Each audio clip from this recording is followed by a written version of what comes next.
കേരള മുസ്ലിംകൾക്കിടയിൽ ഏറ്റവും കൂടുതൽ ജനപിന്തുണയാർജിച്ചിട്ടുള്ള പ്രശസ്തരായ സുന്നി പണ്ഡിത മഹത്തുക്കളുടെ കൂട്ടായ്മയാണ് സമസ്ത എന്ന പേരിൽ വിശ്രുതമായ സമസ്ത കേരള ജംഇയ്യത്തുൽ ഉലമ. വ്യക്തിഗതമായ നേതൃത്വത്തിൽ നിന്നും സംഘടിത പ്രസ്ഥാനങ്ങളിലേക്കുള്ള ഒരു മൗലികമായ മാറ്റം കേരള മുസ്ലിംകൾക്കിടയിൽ പൊതുവെ ദൃശ്യമായത് 1921 ശേഷമുള്ള കാലഘട്ടത്തിലാണ്. ഈ മാറിയ സാഹചര്യങ്ങളോട് പാരമ്പര്യത്തെ ഉയർത്തിപ്പിടിച്ച പണ്ഡിത വരേണ്യർ നടത്തിയ പ്രതികരണത്തിന്റെ ഫലമായാണ് സമസ്ത പിറവിയെടുക്കുന്നത്. പാശ്ചാത്യൻ നടപ്പുരീതികളിലുള്ള ആധുനികവൽക്കരണ ശ്രമങ്ങൾക്ക് വേഗം കൂടുന്നതും മുഹമ്മദ് ബിൻ അബ്ദുൽ വഹാബിന്റെ നൂതന ആശയങ്ങളും റഷീദ് റിളയുടെ സലഫിസവും മുഹമ്മദ് അബ്ദുവിന്റെ ഇസ്ലാമിക ആധുനികതയും ജമാലുദ്ദീൻ അഫ്ഗാനിയുടെ പാൻ ഇസ്ലാമിസവും ഉത്തരേന്ത്യയിലെ ത്വരീഖ മുജാഹിദീനു പോലുള്ള നവചിന്താധാരകളും കേരള മുസ്ലിങ്ങൾക്കിടയിൽ പടർന്നു പിടിക്കുന്നതും ഈ പണ്ഡിതന്മാരെ അലോസരപ്പെടുത്തിക്കൊണ്ടിരുന്നു. സിദി സാബ് മൗലവി, ഇ കെ മൗലവി തുടങ്ങിയ നേതാക്കളുടെ കീഴിൽ 1922 തിരുകൊച്ചി സംസ്ഥാനത്തെ കൊടുങ്ങല്ലൂരിൽ രൂപീകൃതമായ കേരള മുസ്ലിം ഐക്യസംഘത്തിലൂടെയാണ് ആദ്യമായി പുതിയ വാദഗതികൾ പുറത്തുവരാൻ തുടങ്ങിയത്. സംസ്ഥാനത്ത് അങ്ങിങ്ങായി ചിന്നിച്ചിതറിക്കിടന്നിരുന്ന നവോത്ഥാന പ്രവർത്തനങ്ങളെ ഏകോപിപ്പിക്കാൻ ഈ സംഘടന യത്നിച്ചു. പിന്നീട് ഇവർ 1924 ആലുവയിൽ നടന്ന ഒരു ദ്വിദിന സമ്മേളനത്തിൽ വെച്ച് കേരള ജംഇയ്യത്തുൽ ഉലമ എന്ന പേരിൽ ഒരു പണ്ഡിത സംഘടന രൂപീകരിച്ചു. ഈ ദ്വിദിന സമ്മേളനത്തിൽ ഒരുപാട് പണ്ഡിതന്മാർ പ്രത്യേക ക്ഷണിതാക്കളായിരുന്നു. എന്നാൽ കേരളത്തിലെ പ്രമുഖരായ യാഥാസ്ഥിതിക പണ്ഡിതന്മാർ തുടക്കത്തിൽ പരസ്യമായി കേരള ജംഇയ്യത്തുൽ ഉലമയെ എതിർക്കാൻ മുമ്പോട്ട് വന്നിട്ടില്ല എന്നത് ഒരു പച്ചയായ യാഥാർത്ഥ്യമാണ്. പക്ഷേ കൊത്തി മുറത്തിലും കൊത്താനാണ് നവോത്ഥാന പ്രസ്ഥാനക്കാർ ഒരുമ്പെട്ടത്.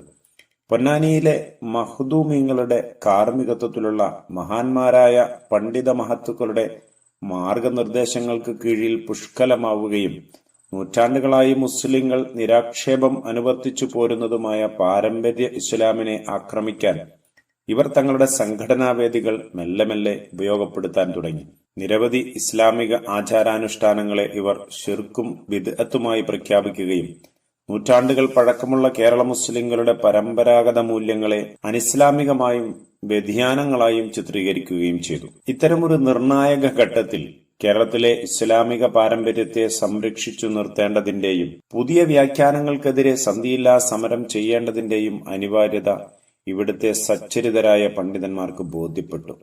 അതിനിടെ ഇസ്ലാമിന്റെ തനതായ രൂപത്തെ പരിരക്ഷിച്ചു നിർത്താൻ ഒരു സംഘശക്തി രൂപീകരിക്കുന്നതിന്റെ ആവശ്യകതയെക്കുറിച്ച് ചർച്ച ചെയ്യാൻ വഹാബി ആശയങ്ങൾക്കെതിരെ ആദ്യമേ ശക്തമായ പ്രചരണവുമായി മുമ്പോട്ട് വന്നിരുന്ന മൗലാന പാങ്ങിൽ അഹമ്മദ് കുട്ടി മുസ്ലിയാർ ചില പണ്ഡിതന്മാരോടൊപ്പം സൂഫി ഷേഖും പ്രമുഖ പണ്ഡിതനും തങ്ങൾ കുടുംബത്തിലെ നിറസാന്നിധ്യവുമായിരുന്ന മർഹൂം വരക്കൽ അബ്ദുറഹ്മാൻ ബ അലവി മുല്ലക്കോയ തങ്ങളുമായി കൂടിക്കാഴ്ച നടത്തുകയുണ്ടായി. ഈ വിഷയവുമായി കൂടുതൽ ചർച്ച ചെയ്ത് യുക്തമായ തീരുമാനങ്ങളെടുക്കാൻ പ്രധാന പണ്ഡിതന്മാരുടെ ഒരു യോഗം വിളിക്കാൻ തങ്ങൾ നിർദ്ദേശിച്ചു. 1925 ചില പ്രമുഖ പണ്ഡിതന്മാരും സമുദായ നേതാക്കളും കോഴിക്കോട് വലിയ ജുമാ മസ്ജിദിൽ സമ്മേളിക്കുകയും നീണ്ട ഗൗരവമേറിയ ചർച്ചകൾക്ക് ശേഷം ഒരു പണ്ഡിത സഭയ്ക്ക് രൂപം കൊടുക്കുകയും ചെയ്തു.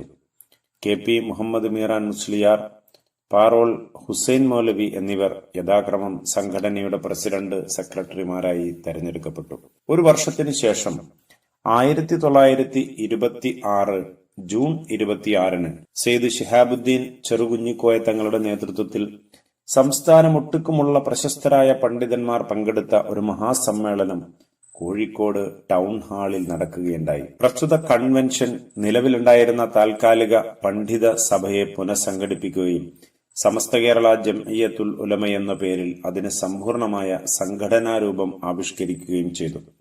വരക്കൽ മുല്ലക്കോയ തങ്ങളെ സമസ്തയുടെ പ്രഥമ പ്രസിഡന്റായി കൺവെൻഷൻ നാമനിർദ്ദേശം ചെയ്തു. നിർവാഹക സമിതിയടക്കമുള്ള സമസ്തയുടെ പരമോന്നത ഭരണസമിതിയാണ് മുഷാവറ.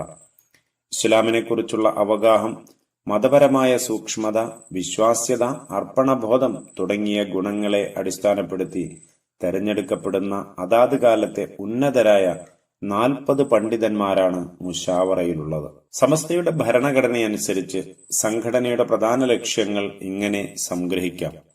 അഹ്ലുസുന്നത്തി വൽ ജമാഅത്തിന്റെ യഥാർത്ഥ ആശയാദർശങ്ങൾക്കനുസരിച്ച് ഇസ്ലാമിക വിശ്വാസങ്ങളെയും ആചാരാനുഷ്ഠാനങ്ങളെയും പ്രബോധനം ചെയ്യുകയും പ്രചരിപ്പിക്കുകയും ചെയ്യുക.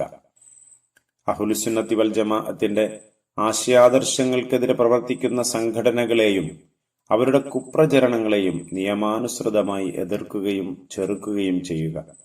മുസ്ലിം സമുദായത്തിന്റെ അവകാശ സംരക്ഷണത്തിനായി നിലകൊള്ളുക. മതവിദ്യാഭ്യാസത്തിന് ഊന്നൽ കൊടുക്കുകയും മതവിശ്വാസത്തോടും മതസംസ്കാരത്തോടും കൈകോർത്തു പോകുന്ന മതേതര വിദ്യാഭ്യാസത്തെ പ്രോത്സാഹിപ്പിക്കുകയും അതിനായി ആവശ്യമായത് ചെയ്യുകയും ചെയ്യുക. അന്ധവിശ്വാസങ്ങൾ, അരാജകത്വം, അധാർമികത, അനൈക്യം എന്നിവ തുടച്ചു നീക്കി മൊത്തത്തിൽ മുസ്ലിം സമുദായത്തിന്റെ ക്ഷേമത്തിനും ഉന്നമനത്തിനുമായി പ്രവർത്തിക്കുക. സമസ്തയുടെ ഭൂരിഭാഗം നേതാക്കളും പ്രസിദ്ധമായ ഏതെങ്കിലും സൂഫി ത്വരീഖത്തുകളുടെ ശേഖുമാരോ അല്ലെങ്കിൽ മുരീദുമാരോ ആയിരുന്നെങ്കിലും പലപ്പോഴായി സംസ്ഥാനത്ത് പൊട്ടിമുളച്ച വ്യാജ ത്വരീഖത്തുകളുടെ തനിനിറം തൊലിയുരിഞ്ഞ് പുറത്തു കാട്ടാൻ സമസ്ത ഒരിക്കലും തന്നെ മടി കാണിച്ചിട്ടില്ല.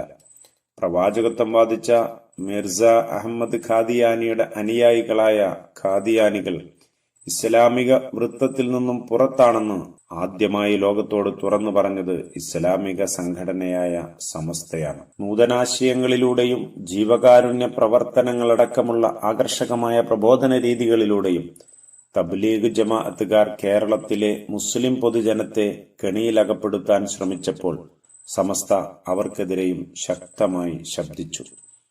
മുസ്ലിങ്ങളെ ബാധിക്കുന്ന എല്ലാ വിഷയങ്ങളിലും സമസ്ത സജീവമായി ഇടപെടുകയും പാരമ്പര്യത്തിലൂന്നി വ്യത്യസ്ത പ്രശ്നങ്ങളെക്കുറിച്ച് വിധി പുറപ്പെടുവിക്കുകയും കുടുംബങ്ങൾ, മഹല്ലുകൾ, പ്രാദേശിക ഇസ്ലാമിക വിഭാഗങ്ങൾ, വ്യക്തികൾ ഇവർക്കെല്ലാം ഇടയിലുള്ള രമ്യമായി പരിഹരിക്കുകയും ചെയ്തു. സമസ്തയുടെ പോഷക സംഘടനകൾ: സമസ്ത കേരള ഇസ്ലാം മത വിദ്യാഭ്യാസ ബോർഡ്, സമസ്ത കേരള ജംഇയ്യത്തുൽ മുഅല്ലിമീൻ സെൻട്രൽ കൗൺസിൽ, സുന്നി യുവജന സംഘം, സുന്നി മഹല്ല് federation, Samastha Kerala Sunni students federation SKSSF.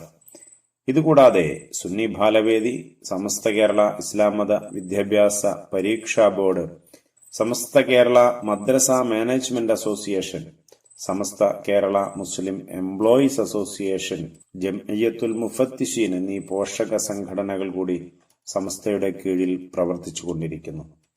ഏതൊരു സംഘടനയെയും പോലെ ഭിന്നിപ്പുകൾ സമസ്തയുടെ ചരിത്രത്തിന്റെയും ഭാഗമായിട്ടുണ്ട്.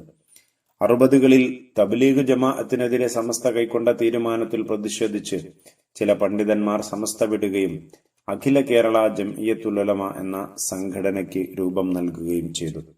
ഏറെ വൈകാതെ തന്നെ ഈ സംഘടന കാലയവനികക്കുള്ളിൽ മറഞ്ഞുവെന്നതാണ് ചരിത്രം.